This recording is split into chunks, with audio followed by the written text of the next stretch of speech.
At my dad's birthday party, my name tag said the disappointment. My stepmom laughed. Well, it's true. So I stood up, clinked my glass, and said, I'd like to make a toast to the last time you'll ever see me. Dad choked, but the real shock came when I walked out the door and left behind one final. I'm 32F, and if you asked my dad, he'd probably tell you I'm his biggest disappointment. Not because I'm in trouble with the law, not because I'm jobless, not because I've done anything actually bad, but because I chose to live my life on my own terms instead of following his plan for me. My dad, James, is the kind of man who likes things his way. He has always been big on control, appearances, and most of all, family loyalty, as long as that loyalty benefits him. When my parents divorced, I was 10. It wasn't an ugly divorce, at least not outwardly, but my dad moved on fast. Within a year, he was remarried to Stephanie, a woman who had 2 kids from her previous marriage, Hunter and Olivia. And that's when everything started to change. At first, I really tried. I was just a kid, and I wanted my dad to be happy. Stephanie was nice in that fake sweet kind of way, overly enthusiastic in public, always making a show of how she was trying to blend the family. She'd hug me a little too tightly and say things like, I just know we're going to be best friends. But behind closed doors, it became pretty clear that she only had one priority, her own kids. My dad, who had always been involved in my life before, suddenly had new priorities. He went from being my dad to being their dad. It was small things at first, like missing my soccer games, but never missing Hunter's. Forgetting to pick me up from school, but always being on time for Olivia's dance recitals. Then it escalated. By the time I was 14, I was expected to babysit them, help with chores that they never had to do, and act like a good big sister while they got away with everything. If I ever complained, my dad would sigh like I was exhausting him and tell me, they need more attention, you're older, be mature. Stephanie, on the other hand, had a more direct approach. She'd just call me selfish. The final straw was when my dad drained the savings account my mom had set up for me, money that was supposed to be for my college tuition. My mom fought hard in court to get that money back, but by then, the damage was done. I was furious. I barely spoke to him my last year of high school, and when I left for college, which I paid for on my own, I only came back for the occasional holiday. Years passed, and my relationship with him never really recovered. I still got invites to family events, but they always felt more like an obligation than a real effort to see me. I could tell that to my dad and Stephanie. I was just the difficult child who refused to play happy family. Hunter and Olivia, on the other hand, were the golden children. Which brings me to my dad's birthday party. Stephanie was throwing a huge party for him. One of those over-the-top, invite everyone we ever met kind of things. I wasn't planning on going, but my aunt, one of the few family members still on my side, convinced me. Just stop by for a little while, she said. Maybe things have changed. Spoiler, they hadn't. The moment I walked in, I felt it. That familiar, unwelcome tension. People I hadn't seen in years were there. But instead of warm greetings, I got polite nods. Conversations flowed around me, but no one really included me. I saw my dad across the room, laughing with some old friends, but when his eyes landed on me, his smile flickered for half a second, like he was surprised I actually showed up. I was already regretting coming when I noticed a small table near the entrance. It had name tags. Stephanie had done this before at past events, claiming it helped people mingle. It was her thing. Most of the tags were normal. Uncle Mark, Cousin Rachel, Neighbor Tom, and then I saw mine. And I froze, because my name tag didn't just say my name. It said something else, something that made my stomach turn. I picked it up, staring at it, and from across the room, I heard a familiar laugh. Stephanie's. She was watching me, a wine glass in hand, an amused little smirk on her face. I clenched the name tag in my fingers, heat rising in my chest. This was not going to go the way she thought it would. I stood there for a moment, gripping the name tag between my fingers, my brain taking an extra second to process what I was looking at. It had my name, but underneath, in smaller letters, someone had written, "The Disappointment." At first, I thought maybe it was some kind of joke, some awful, tasteless joke. Maybe a cousin trying to be funny. Maybe an unfortunate mix-up. But then I heard her laugh. Stephanie.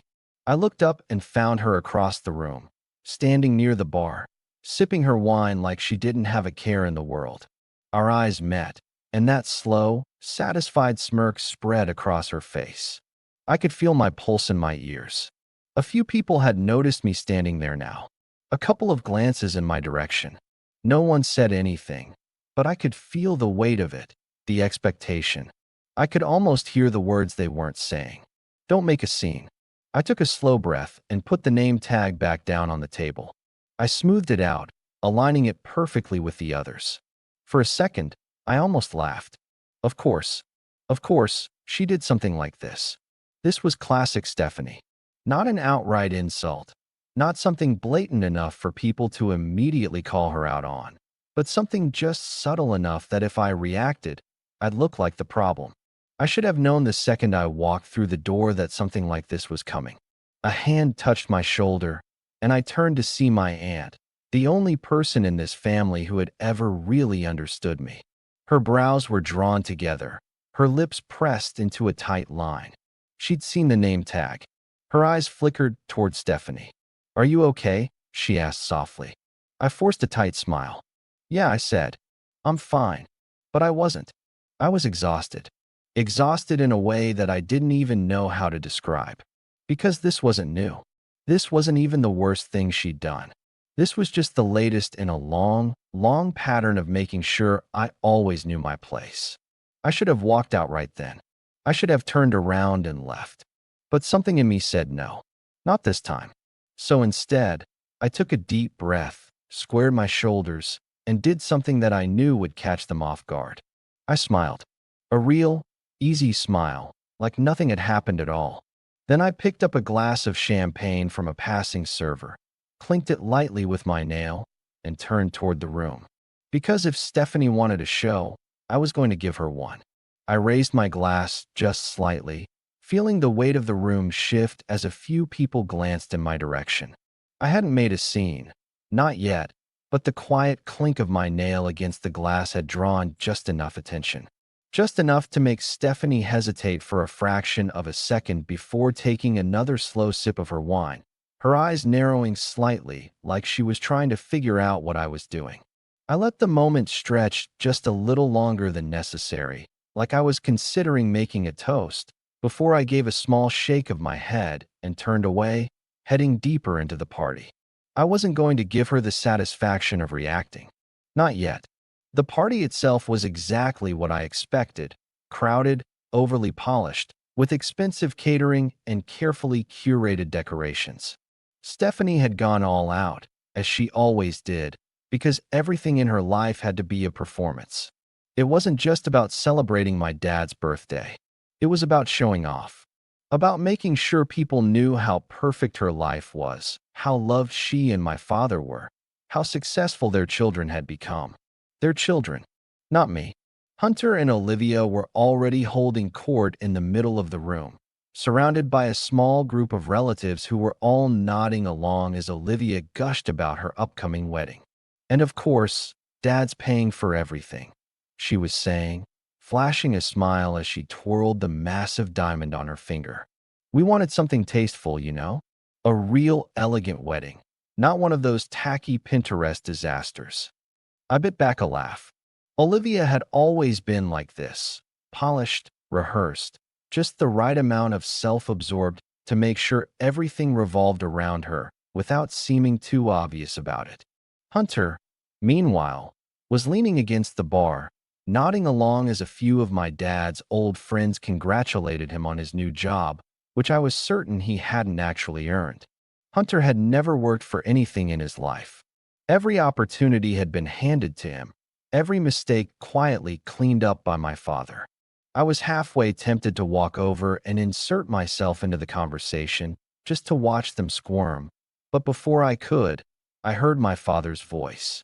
"Ah, he said, and when I turned, he was already making his way toward me, a drink in hand, his expression carefully neutral. I didn't think you were going to come. I smiled, but it wasn't a real smile.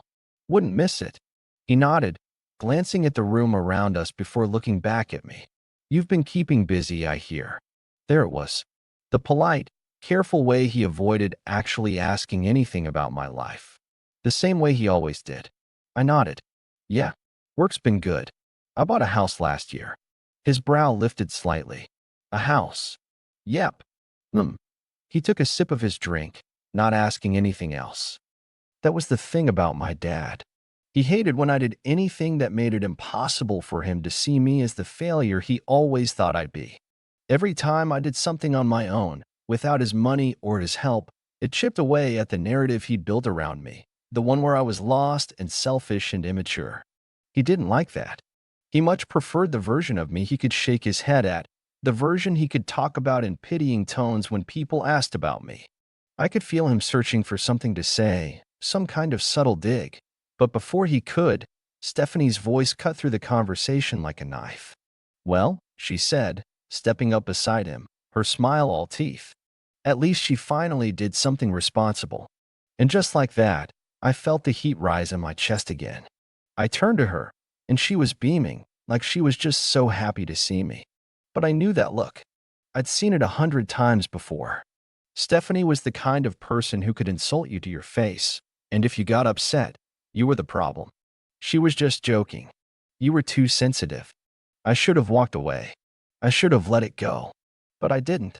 Because something about this night, about this whole thing, was sitting wrong with me. Maybe it was the name tag.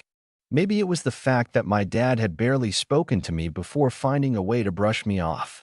Maybe it was the way the entire room was filled with people who had never really been my family. Whatever it was, I was done. I turned to Stephanie, tilting my head slightly.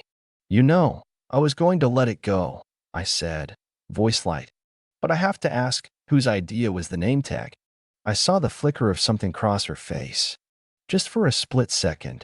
Oh, come on, she said, laughing. You always take things so personally. It was funny. I nodded. Right. Hilarious. She shrugged, sipping her wine. You know, if you spent less time being angry all the time, maybe you'd be. I held up a finger, cutting her off.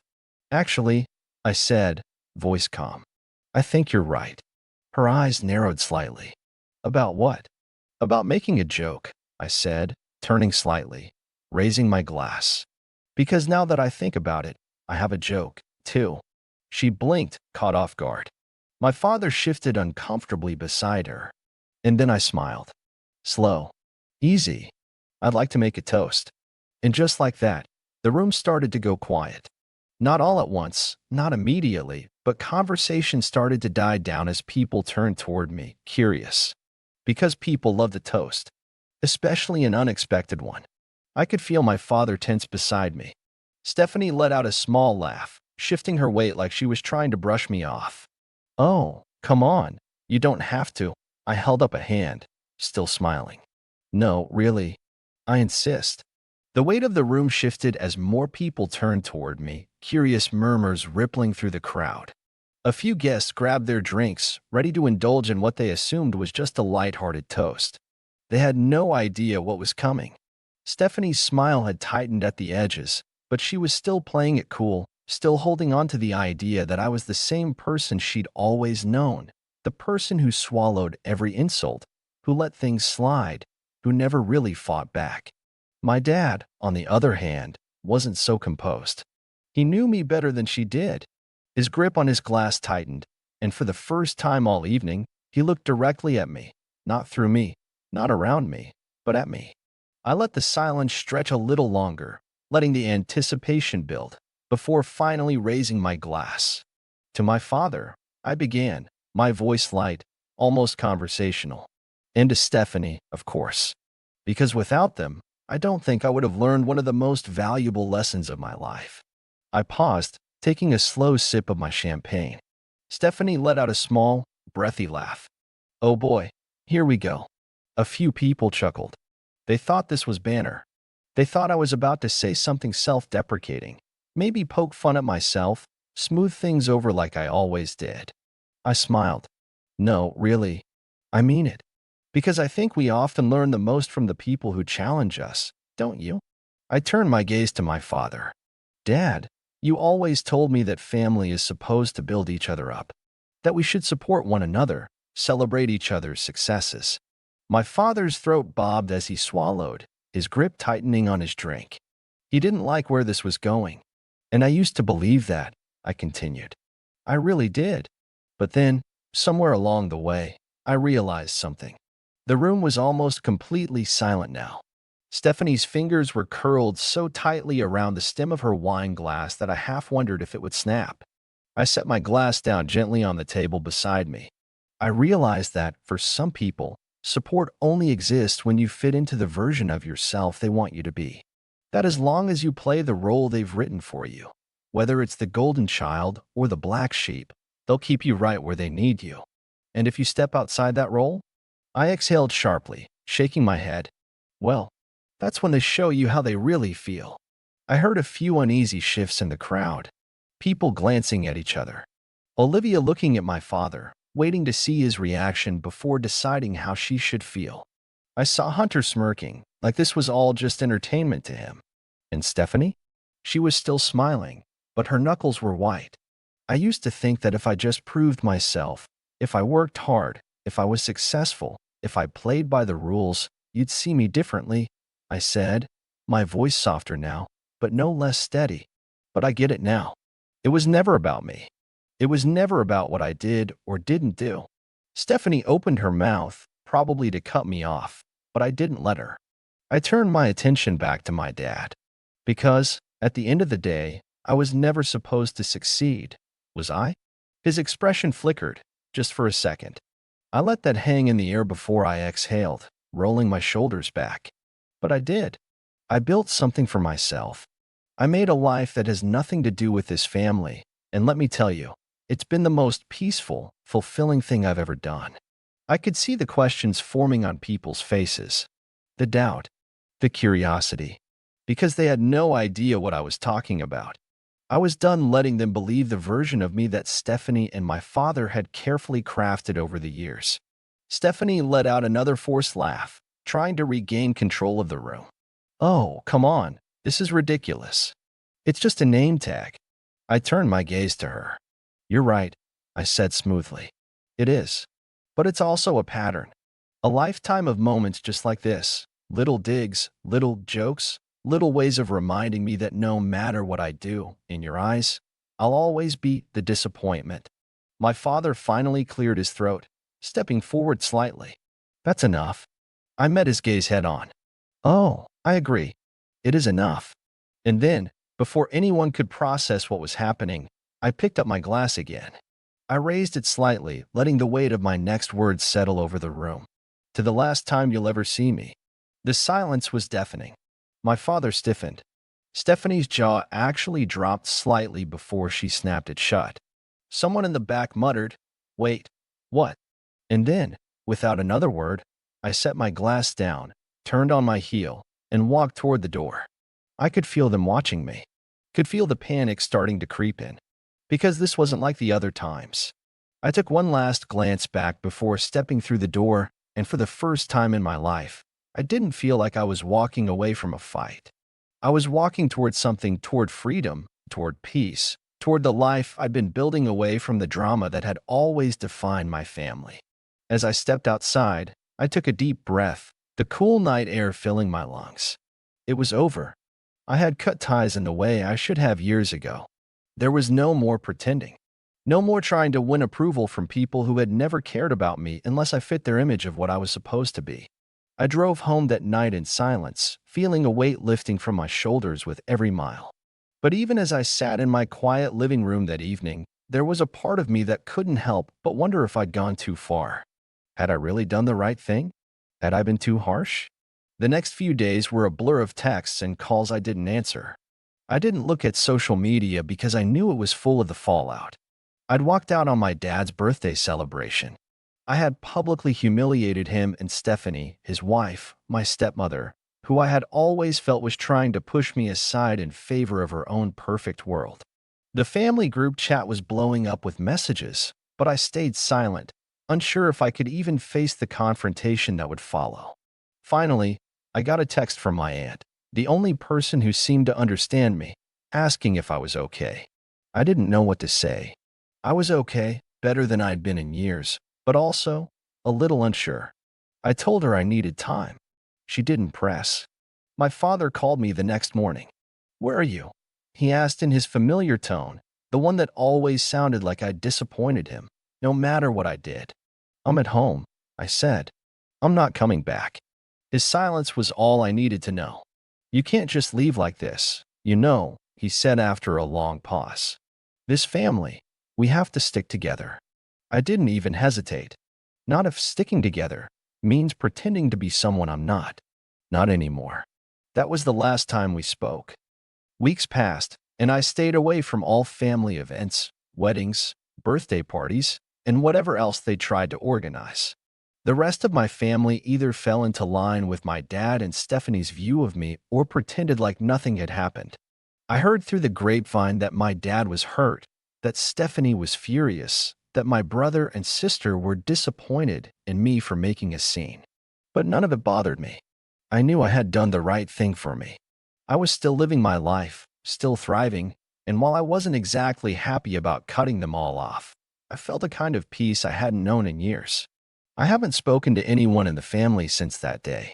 So here I am, asking, am I the a-hole for walking out like that? For making the toast and cutting them off completely? Did I take it too far?